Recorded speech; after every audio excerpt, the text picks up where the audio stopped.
샬롬. 오늘은 시편 12편 1절로 8절에 있는 본문의 말씀을 통해 두 종류의 말이라고 하는 제목으로 함께 은혜 나누길 원합니다.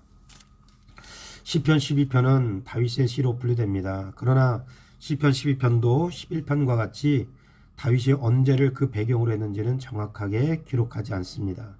그러나 아마도 다윗이 나이 들어 헤브론에서 얻은 6명의 아들들이 권력에 대한 야심을 갖고 있을 때를 그 배경으로 했을 것이라는 것이 지배적입니다.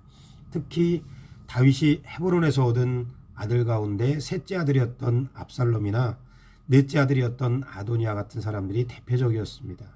실제로 아도니아는 다윗 말년의 왕처럼 행세했습니다. 이와 같은 때 한때 충신들이었던 신하들과 종교 지도자들마저도 다윗의 아들들 가운데 힘있는 사람들을 지지했습니다. 그러다 보니 자연적으로 충신들보다는 가신들이 다윗 주변에 있었습니다. 꼭 이때라고 말할 수는 없으나 시편 12편은 거짓이 만연한 시대에 하나님의 자녀들이 어떻게 살아야 하는가를 잘 말씀하고 있습니다. 지금 다윗이 처한 환경은 1절과 2절 말씀에 여호와여 도우소서 경건한 자가 끊어지며 충실한 자들이 인생 중에 없어지나이다.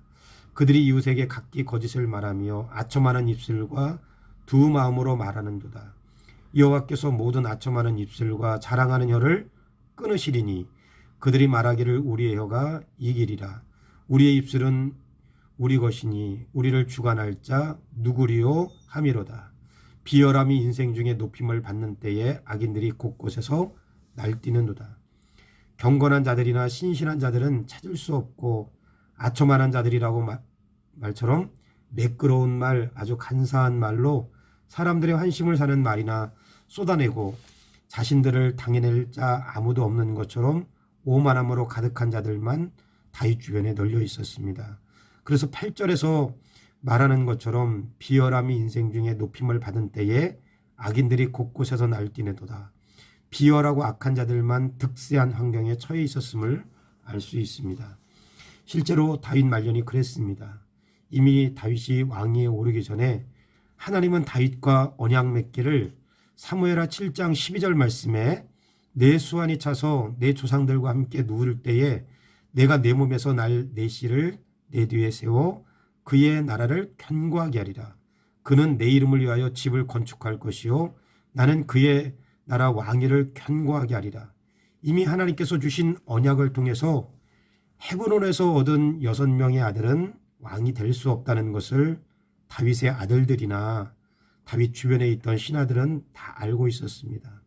하나님께서 예루살렘에서 얻은 다윗의 자손을 통해 왕권이 이어져 갈 것을 다 알고 있었습니다.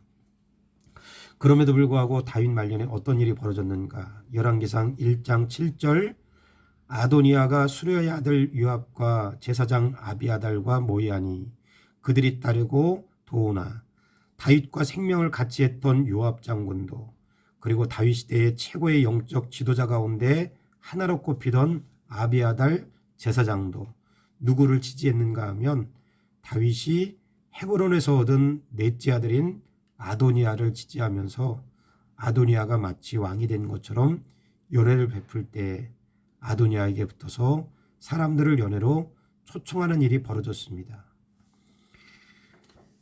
여호와여 도우소서 경건한 자가 끊어지며 충신한 자들이 인생 중에 없어지나이다.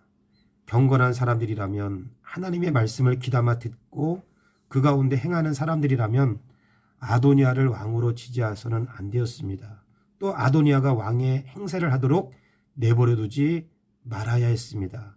그럼에도 불구하고 열왕기상 1절 9절에 아도니아가 엔로겔 근방 소엘렛 바위 곁에서 양과 소와 살찐 송아지를 잡고 왕자 곧 자기의 모든 동생과 왕의 신하된 유다 사람을 다 청하였으나 현실적으로 아도니아나 당시 실세였던 요압 장군이나 당시 최고의 지도자였던 아비아달 같은 지도자를 솔로몬이 뚫고 왕이 된다는 것은 역부족이었습니다. 다윗 말년에 이러한 아첨하는 말로 사람들의 마음을 샀던 당시 사람들을 다스리는다는 것은 입지전적의 인물이었던 다윗도 역부족이었습니다. 그래서 다윗마저도 아니라는 것을 알면서도 아도니아에게 마음이 기울일 정도였습니다. 다윗에 고백했던 대로 그들이 말하기를 우리의 혀가 이기리라. 우리의 입술은 우리의 것이니 우리를 주관할 자 누구리요. 비열함이 인생 중에 높임을 받는 때에 악인들이 곳곳에서 날뛰려도다. 아첨하는 자들, 비열한 자들, 사악한 자들을 이 가득한 환경에서 현실적으로 그들을 뚫고 나간다는 것이 쉽지 않고 만만치 않았을 것입니다. 그러나 왜 이런 문제가 다윗만의 문제이겠습니까?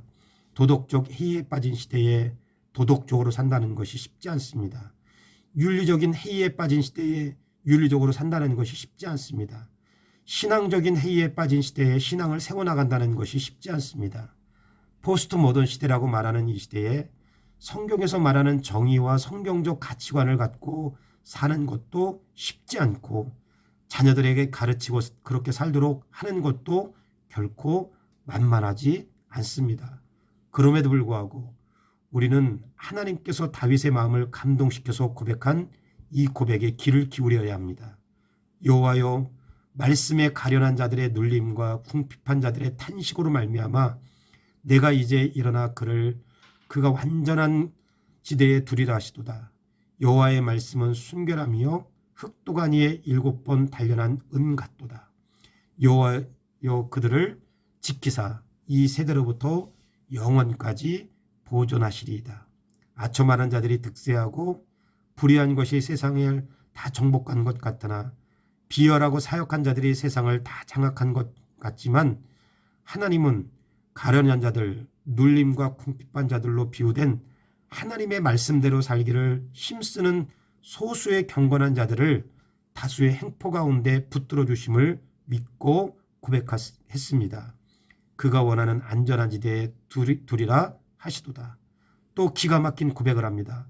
여호와의 말씀은 순결함이요 흑도가니에 7번 단련한 은 같도다. 흑도가니에 7번 구웠다는 표현은 깨어지지 않는다는 말씀입니다. 반드시 약속한 바가 이루어진다는 말씀입니다. 뿐만 아니라 여호와여, 그들을 지키사 이 세대로부터 영원까지 보존하시리이다. 영원히 보존하시겠다는 말씀입니다. 시편 1편 4절 말씀에도 악인들은 그렇지 아니하며 오직 바람에 나는 겨와 같도다. 악인은 바람에 나는 겨와 같다 말씀합니다. 경건하지 않은 생각들, 가치관들, 그런 삶의 태도와 그런 것들로부터 얻어진 모든 것이 잠시 세상에 득세해 보이지만 이 모든 것이 바람에 나는 겨와 같다 말씀합니다. 그러므로 오늘 하루 다수의 세상의 가치관, 세상의 유행, 다수의 세상의 방식으로 인하여 마음이 흔들리기보다는 혹 낙심하기보다는 안전한 지대에 우리를 두시겠다는 하나님의 깨어지지 않을 약속의 말씀, 영원히 보존하겠다는 하나님의 깨어지지 않을 말씀에 우리의 마음을 두며 살아가는 하루가 되기를 소원하시기 바랍니다. 기도하겠습니다. 주님, 오늘 하루 세상의 가치관과 유행과 다수의 사람들의 태도를 쫓기보다는 안전한 지대에 두시는 하나님, 우리를 이 땅에서 보존하시는 하나님의 말씀의 가치관을 따르는 하루의 삶이 되기를 원합니다. 예수님의 이름으로 기도합니다. 아멘. 샬롬. 오늘도 좋은 하루 되세요.